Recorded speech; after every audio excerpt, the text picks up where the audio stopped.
علیکم ورحمۃ اللہ وبرکاتہ۔ حضرت عبداللہ بن جلوجادین رضی اللہ عنہ اور محبت الہی کا جذبہ انسان کے دل میں ہو تو اللہ تعالیٰ بڑی قدرت فرماتے ہیں۔ محبت میں ایسی کیفیت ہو جیسی عبداللہ بن جلوجادین رضی اللہ عنہ کو نصیب ہوئی تھی۔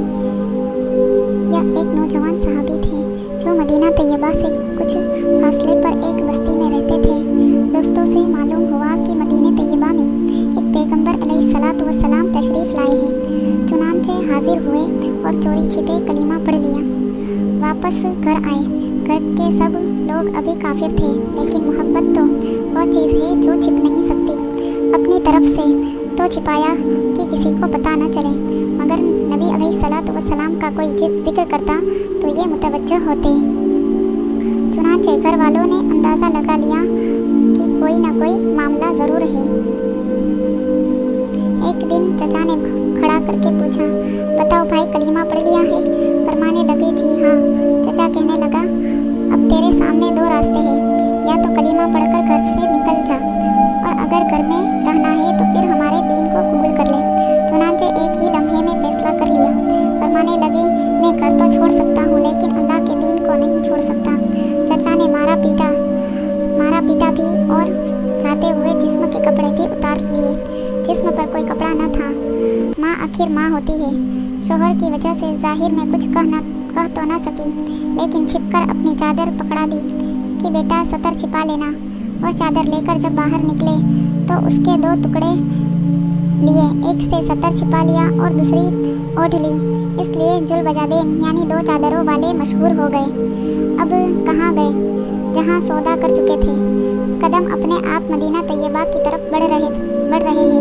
رات کو سفر کر کے صبح کو نبی اکرم صلی اللہ علیہ وسلم کی خدمت میں حاضر ہوئے۔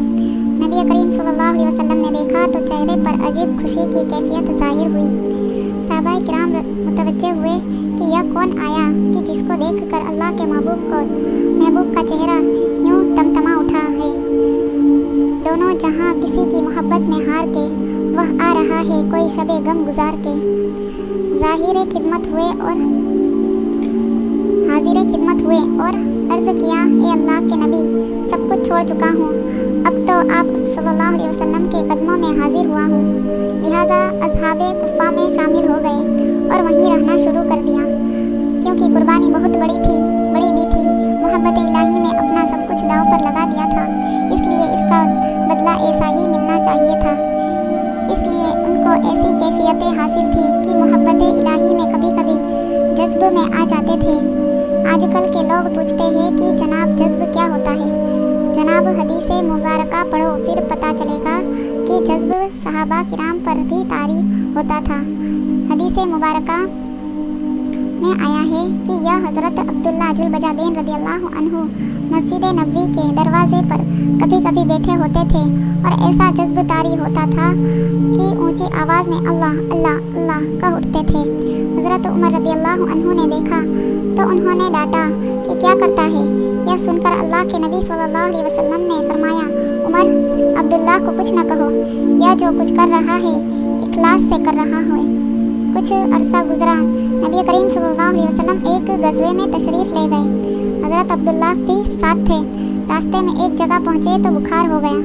نبی کریم صلی اللہ علیہ وسلم کو پتہ چلا تو آپ ابو بکر و عمر رضی اللہ عنہما کو ساتھ لے کر تشریف لائے۔ جب وہاں پہنچے تو حضرت عبداللہ کے کچھ لمحے باقی تھے۔ نبی اکرم صلی اللہ علیہ وسلم نے ان کے سر کو اپنی گود مبارک میں رکھ دیا۔ یہ وہ خوش نصیب صحابی ہے جس کی نگاہیں چہرے رسول صلی اللہ علیہ وسلم پر لگی ہوئی تھی اور وہ اپنی زندگی کے آخری سانس لے رہے تھے۔ سبحان اللہ! گود مبارک میں اپنی جان اس کیفیت میں جان دینے والے کے سپرد کر دی۔ نبی کریم صلی اللہ علیہ وسلم نے ارشاد فرمایا کہ کفن دفن کی تیاری کرو۔ آپ نے اپنی چادر بھجوائی اور فرمایا کہ عبداللہ کو اس چادر میں کفن دیا جائے گا۔ سبحان اللہ! واہ اللہ! تو بھی کتنا قدردان ہے کہ جس بدن کو تیری راہ میں ننگا کیا گیا، آج تو اس بدن کو اپنے محبوب کی کملی میں چھپا رہا ہے۔ سبحان اللہ! سودا کر کے تو دیکھے، پھر دیکھے کہ اللہ رب العزت کیسی قدردانی فرماتے ہیں۔ ہم لوگ ہی بے قدرے ہیں کہ اللہ تعالیٰ کو بھی کہنا پڑا۔